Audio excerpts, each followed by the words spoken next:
In studio right now is Frank Miola, and, well, a familiar face in Utica politics. That's all. Hello. I'm just saying I'm leading you in. I'm leading you in.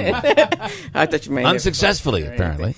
Yes. Bill, good morning. Good morning, Jeff. Good morning, Andrew. Good morning. I just want to throw out a plug to Hydraulics, Utica Mac, the day of the storm. Thank God they were open 6 o'clock in the morning, because without them, I would never have my plow truck to run. They were there after the storm, 6 o'clock in the morning. And that was a godsend, because I blew a hydraulic line first thing in the morning. Let me ask you, as long as you bring that up, as candidate Miola, and we love Utica Mac, they sponsor the studio, by the way. Always open early, by the way. Mm-hmm. Yes. Always open early, and probably late too. Yeah. Where are you on the way the city handled the storm, and the way the mayor handled the big snowstorm? Well, because of the amount of snow, I think the mayor set up different parameters on it now. Yeah. Because if the cars are disabled because of the snow, they're going to be towed to different facilities, plowed lots around the city. Okay. And I think that they're contemplating on taking all the towing costs for the city. So you can't stop Mother Nature. But you're right back in political mode. You completely avoided my question. Why? I'm saying, I'm wondering, what do you think the mayor? How well do you think the mayor did during the storm? Not what he's done since the storm. To remove the snow, they had every crew out that they could. There was nobody else that they could have out. I think. I mean, I was. So you're okay with it? Yes, I think they did the best they could with with Mother Nature pounding us the way she did. Rome, well over double the size of Utica, had their streets cleaned right up. Well, I guess maybe they have more equipment than we do. Okay. Maybe more manpower than we do. Got it. But I know that everybody was out there. I seen them. I was out like from 3 o'clock in the morning when I blew my brake line. Yeah. I mean my hydraulic line. Some say that what they do, the city's plan is to wait until after the storm ends, and this one is just piling up, and by the time all that snow piled up, it was too late. Well, even some of the plow trucks had to back up the hills. Oh, I know. I mean, the fire trucks were out, and were getting. It was just a disaster. Yeah. Anyway, okay. So you're running. Why are you running? Why are you getting back in? Is it worth it? You went through a lot of crap. Yes, I did. Yeah. Yes, I did. I do believe that the Fourth Ward people in Fourth Ward would like a better representation. I believe I can do that. I work with a lot of the elected officials to achieve their goals. And when they need something, I'm there. They know I call them back. They know if the city of Utica is not able to do it, I'll help them myself. Do you think Joe Marino's not accomplishing that? Well, I don't know if he's putting himself too thin, but a lot of people that needed tree removals from the city, paving, potholes, I've been calling up and getting them done for them, going door to door. Okay, so you're already out there canvassing, if you will. Absolutely. So, so you expect other issues? Any other issues? I'd like to know where you are on the downtown hospital. I have to say that it looks like Joe Marino has certainly been for the hospital going downtown. Yes, I'm also for the hospital downtown. You Absolutely. are yes, for it. Medical, anything that helped the community and their health benefits. You got a state-of-the-art facility coming downtown in a proximity of the city of Utica residents. It's for their health benefits, injuries. The closer you are to hospitals, it's got have a helicopter pad. And don't forget the neighboring municipalities, because you're on Route 12, you're on the corner of Route 12 and Route 5, it's east and south, and north and west. So if you have that opportunity of transportation, those people could possibly get to the hospital quicker from different neighboring municipalities. As well as the city of Utica. Frankfurt, yes. Okay, all right. Manansky. Can I ask, do you still hold a position with the Democratic Party? At one time you were the chair. Are you still the chair? Still city chairman, Democratic I'm just Party. curious about that. And what have you done in the past that people should know about that? Can I go ahead. interrupt on this? Sure. So there's a looming controversy out there over a signature issue and Wilson Picola. Talk about that. Give us background, and because I know there's something before the Board of Elections. The Wilson Picola is given to and it might involve a candidate that might be challenging Samantha. Yes, okay. That's Frank Pelley. Yeah. And is it okay? Go ahead. Well, Wilson Picola is used for an opposite party line for a party to endorse. Frank Pelley came to the Democratic Party, screened, At a screening committee, he was offered the opportunity to get the signatures on a condition, which were 2 conditions, which he had to come by. First off, he had to get the required amount of signatures. Second off, there was no Democrat that came in between. Because if there's a Democrat that comes in between and this guy already has the permission from the city, from the Democratic Party, we just initiate a primary. Okay. And we don't want to do that. So he has to meet those 2 conditions before, it's called a condition by endorsement. And after that condition is met, if nobody comes to the table, because we have a screening after that too. We set up 2. If you're looking at the other case, Romeo Pepperella and Frank I'm Gentile. back to the Pele. Okay, go ahead. I'm wondering, do you have the authority? I think is the question. Oh yes, the authority is. And explain how you have the authority to The Wilson sign Pakula is signed by myself and signed by the secretary. It says right on there. Okay. And that gives you the authority. So you feel that the Board of Elections looking at that today and a decision expected later today, you feel they're going to come back in your favor? I believe so. Absolutely. Okay. All right. I'm going to ask you in a minute. No, I just, for those who don't remember, obviously you were councilman for a number of years. I don't remember how many. What's your history? 6, what do you think? right? Yes, I think 6, maybe a few more, but I forget sometimes. Yeah. What have you done that people should remember and should vote for We you? bought a ton. The best thing that I was able to do is bring a lot of questions to the ballot. Recall for elected officials was one. Budgetary powers, the balance of budgetary powers between the mayor's office and the legislative branch, brought that to the table. Paving, way back, $2 million allocation, which didn't cost us a dime, where I took CDBG money and some local dollars and some CHIP money together to get that $2 million, where there was no additional taxes. What was the CHIP money? I don't remember. CHIP money is from the state. Okay. State contributes money from us every year for paving.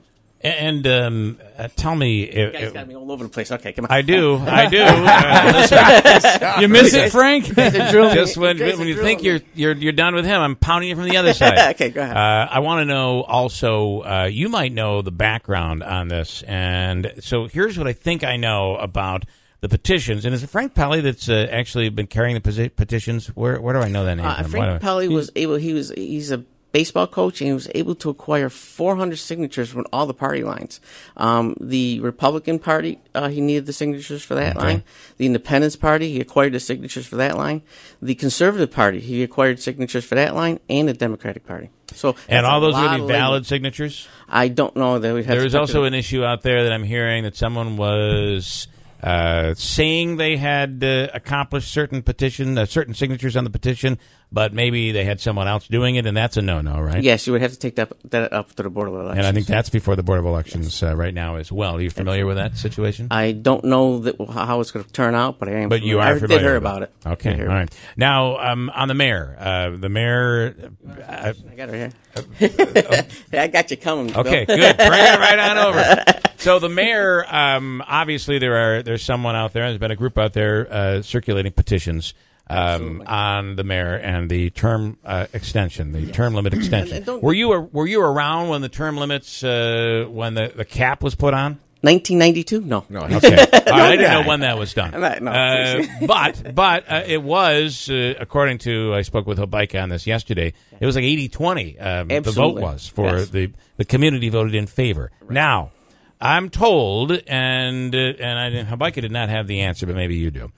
I'm told that in order that they've come up short on Correct. the number of signatures in order to get it on the ballot. Correct. But they're now given till September to be able to come back and make up those signatures that they didn't have. In that case, if they were able to get valid signatures for term limit extension here, then it would go on the ballot pending approval by the Common Council. If the Common Council were to vote it down, which I believe could very well happen, then they could go back out and if they were to get 500 more signatures, it would end up on the ballot in November. Do I have it right, or am I way off? Well, some of your statements are correct, but some Okay. of them I just want to get you. I want to show you the process and procedures. Walk me through it. Yes, I finally, because have we not been confused about how this whole thing goes, and why is it so quiet and secretive right now? I have no idea. It's really the simple is it's called ballot by petition. Okay, and that's in General Municipal Law, Section 37, and it states very simply that When you have the acquired of 5% the last gubernatorial election, you're able to start the first part of the petition process, which means that in this number, the number is 875, 870, somewhere around there.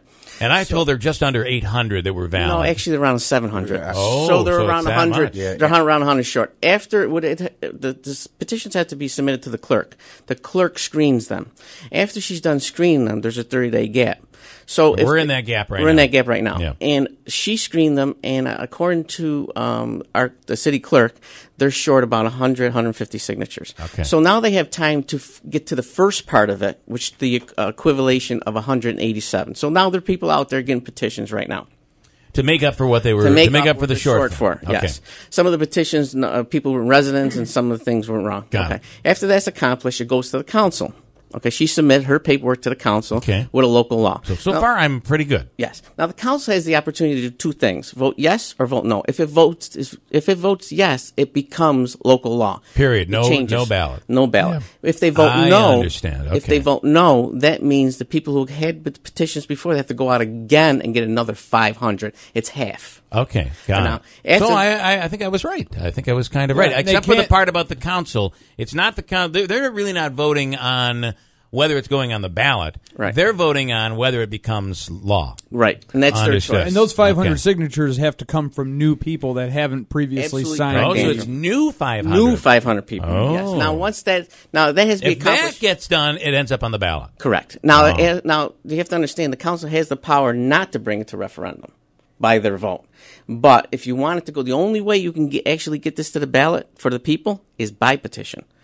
So could the council put a nail in this, period, or could they not? Does that 500 signatures that they would get, does that trump everything? Yes. Once the 500 signatures are acquired, it's going on the ballot. Screen, it's going on a ballot. But this will be happening in September. Well, it's because 60 days before November 7th is the election, this year's general election, something like that. So, yeah. So it has to go back 60 days. It has to be submitted to the Board of Election. 500 signatures have to come in before 60 days before the election. Prior to the election. September 7th. Somewhere by around September Right. 7th. Yes. Well, this is this kind of answers it all for us. I appreciate that. Anytime. Yeah, that's. And now, are you for that? The extension? Absolutely. It's voter choice. Okay. Why would a voter vote against future options for themselves? In other words, here, your term's up here. You only have 4 years here, and these guys get to vote. He's right, by the way. I think my term might be up. He's right. So far, they've gotten petitions from about 13 politicians. They want to throw you out. Signatures are just flowing in here. And you only need 2. They're up to 13. It's incredible. Yeah. So to tell a system, just for example here, that was good, that if they want to elect you again, all right, they have the opportunity to extend your term one more time. Now, if you're doing a poor job like those other politicians are saying, then you don't even have the option. It gives the voter options. Now, any voter who votes against is voting against their options, possibly options in the future. I have to say I'm with you, believe it or not, on that.